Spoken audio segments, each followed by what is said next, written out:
Welcome to the Sharkpreneur podcast with Kevin Harrington and Seth Greene. Kevin Harrington is the inventor of the infomercial, one of the original sharks from the hit TV show Shark Tank, and has generated over $5 billion in TV and digital direct response sales. Seth Greene is the world's first trusted authority on cutting-edge direct response marketing, a best-selling author, and the only 3-time Marketer of the Year nominee. On the podcast, Kevin and Seth interview sharkpreneurs who share straight talk on what it takes to explode your business. Why do so many businesses struggle while others seem to explode overnight? Do you wish you had the secret to this type of exponential growth? Now, I've scaled more than 20 businesses to over $100 million, and it's not just luck. In my new book with Mark Tim, Mentor to Millions, you'll learn the repeatable framework I use in all my business ventures for massive success. Order at kevinmentor.com and get over $1,000 in bonuses. Head to kevinmentor.com. Welcome to the podcast. This is your host, Seth Greene. Today I have the good fortune to be joined by Ara Oghoorian, founder of ACap Asset Management. He's got over 26 years of experience in the financial services industry. He's also got some amazing credentials. He was a commissioned bank examiner through the Federal Reserve. He's worked for the U.S. Treasury. We're going to go into all that in just a minute. Ara, thanks so much for joining us. Yeah, thank you for having me. It's great to be here. All right, so let's dive right in. How did you get started? You've been in the financial services industry a long time. How did you get started? Boy, I tell you, I got started at a very, very young age. Even though when I was like maybe 4 or 5 years old, I knew I wanted to get into something related to investing or business, entrepreneurship. And I didn't really know much about investing until I got into high school when I took my first accounting course. And then at 9th grade, I was hooked and I took accounting ever since then, learned about finance afterwards. And in college, I graduated with a finance and an accounting degree. Awesome. And then how'd your career get started? Well, in high school, when I was still taking accounting classes, I started becoming a bookkeeper for a local construction company. And then from there, I parlayed it into an internship and a job at a radio station here in LA called Money Radio. It no longer exists, but it was like the Bloomberg radio of its time, which was 24 hours a day finance talk, which is the best thing ever. And then from there, I moved up to San Francisco where I went to school. Again, studying finance and accounting. I was a swimmer in college, and then I got a job. I was fortunate to get a job at the Federal Reserve where I was a bank examiner, and I worked on the foreign banking department, and I basically worked there for about 10 years. Really enjoyed my time there, and that's really how I kind of jump-started my career. Awesome. So you started out basically formally as a bank examiner, and then I believe you became a diplomat as well. Yeah, I was a U.S. diplomat. That was definitely not on the initial plan. However, I was fortunate to get a really amazing opportunity to go work for the U.S. Treasury as a U.S. diplomat in Eastern Europe. I did that for a couple of years. I was stationed in Yerevan, Armenia. With that position, I also got a chance to work in Latvia, Lithuania, Georgia, and also various other North African countries. And I was an advisor for internal audit. So I would help them transition from a centralized audit function that existed during the Soviet era to a decentralized audit function. Okay, so you saw some things at a macroeconomic level and a microeconomic level that most RIAs, most financial advisors never touch. How did you transition from that to being a CFA, a CFP, a CPA, and an enrolled agent, and obviously the founder of ACap Asset Management? So that's a great question. Again, most of this stuff was planned because it's kind of embedded in my head while I was in college or soon after college. So doing the U.S. Treasury and the diplomat route was really just an opportunity I couldn't give up, because what I didn't mention is before I got that job opportunity, I was also admitted to graduate school to get my MBA, and this was in 2005. And in hindsight, it was the best decision I ever made not to get my MBA, because had I graduated in 2007, I would have had a boatload of debt and I would have been entering the worst job market in U.S. history at that time.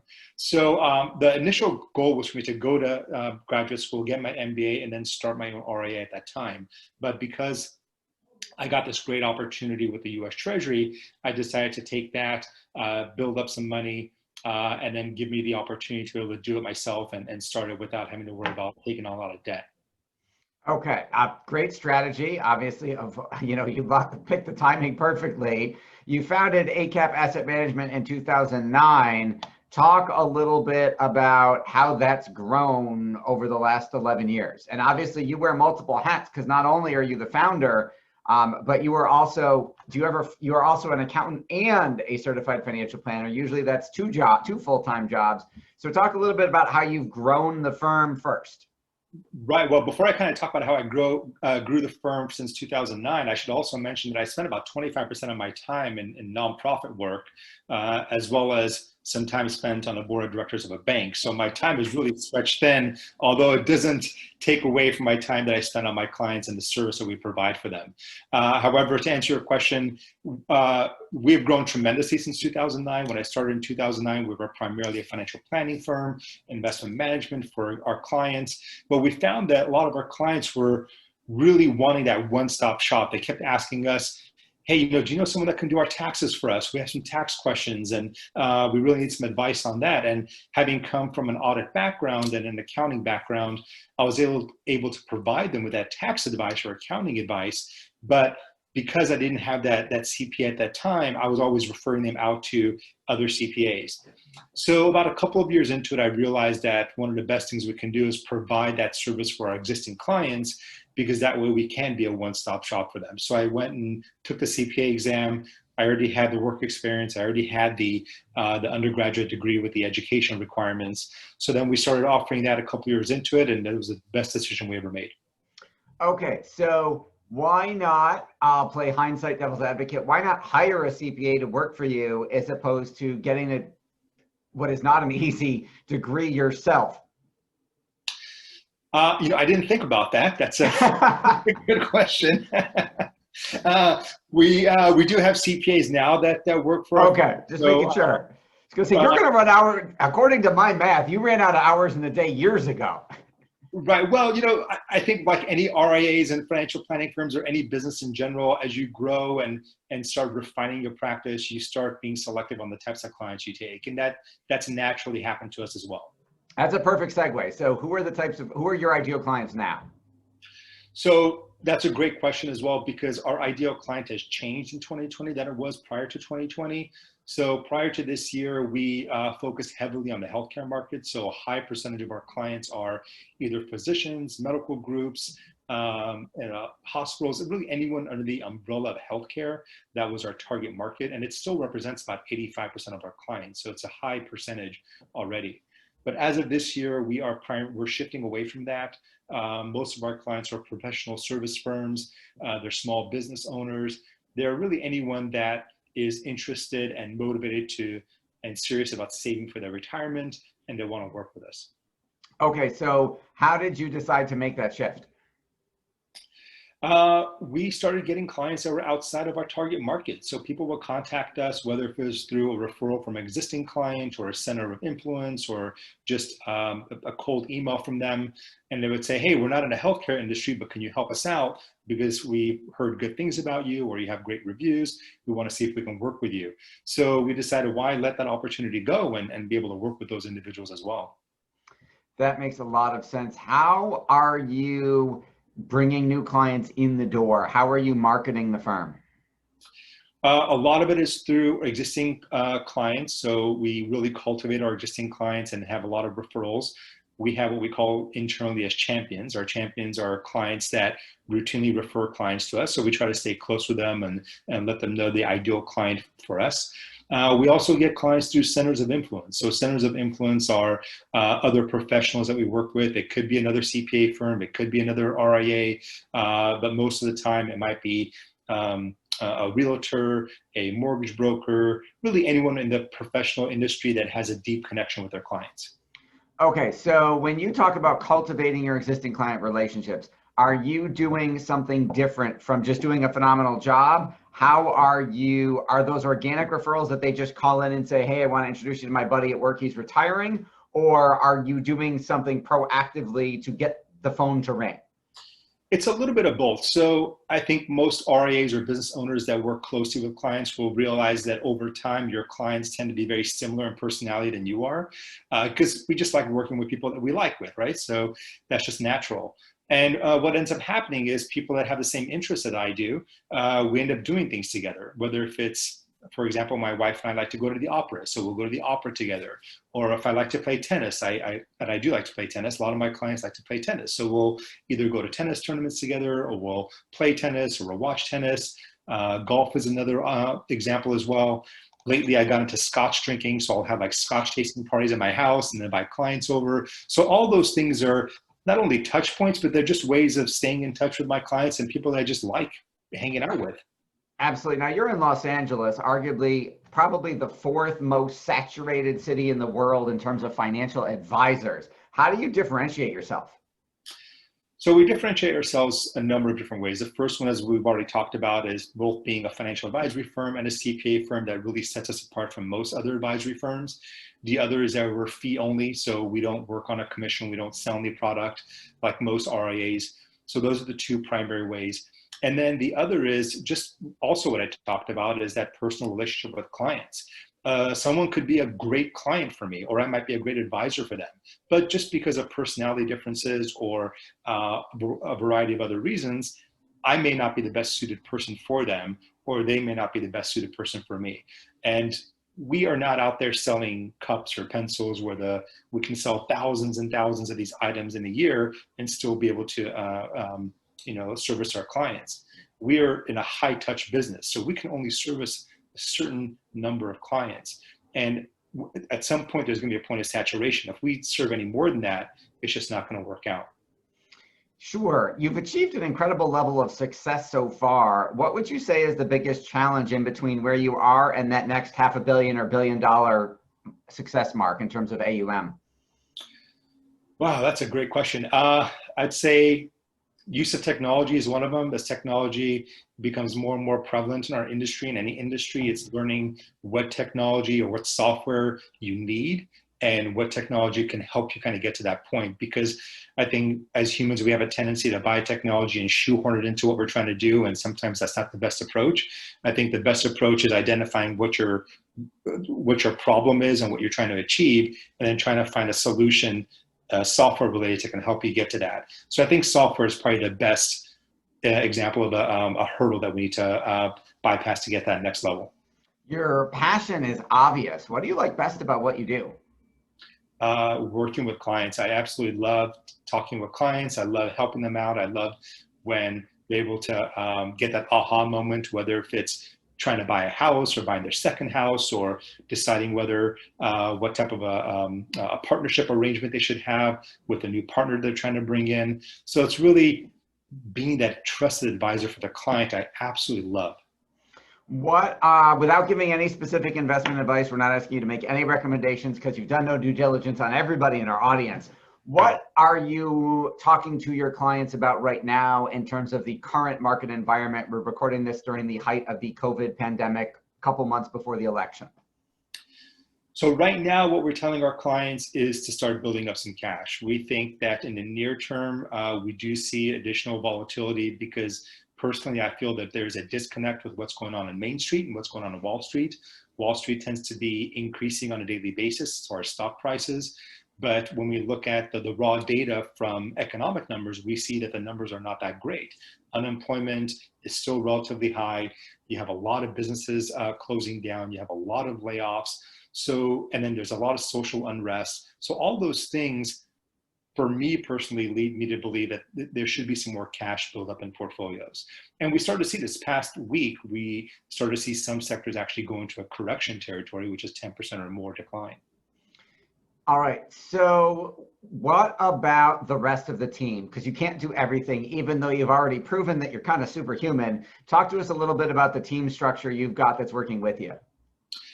Well, I appreciate the vote of confidence, but I'll tell you, it's really all about the team. And I like to take a lot of credit for it, but in reality, it's my team that really helps me out. And we have a phenomenal team. Everyone really chips in when we need to. We're a small business, so we all wear different hats at many times of the day.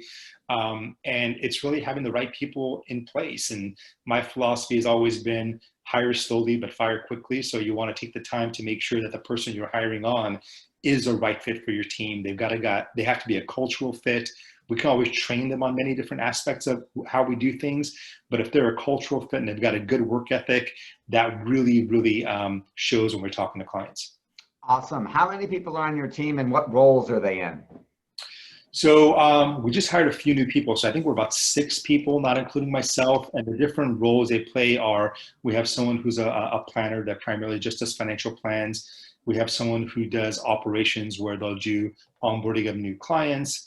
We have another person that primarily does trades. We have another person that does the tax projections, the tax onboarding. We have someone also does just the bookkeeping and the payroll and the accounting for our clients. And then my partner, he also has a book of business that he manages for clients as well. Awesome. What else do you want to share that I didn't think to ask you? I touched upon it earlier, but just my involvement in the nonprofit field. I didn't grow up being involved in nonprofits. I got into it kind of by accident later on in life, but it's probably one of the best things I ever did. It's something that I try to teach my kids. I've got 2 boys that are 12 and 14 years old. I spend 25% of my time on it. I'm on the board of 3 nonprofits. And I think talk to us a little bit about that. Like, what nonprofits are you on, and what type of contributions, other than just your time and expertise, are you, not monetary, but what type of expertise are you lending them? And tell us a little bit, promote the mission. Tell us about what their fantastic work they're doing. Oh, sure. Absolutely. I'll tell you about the main one. So the main one that we're doing is called the Water Buffalo Club. It's based in LA. We like to think of ourselves as a venture capital fund for nonprofits in LA.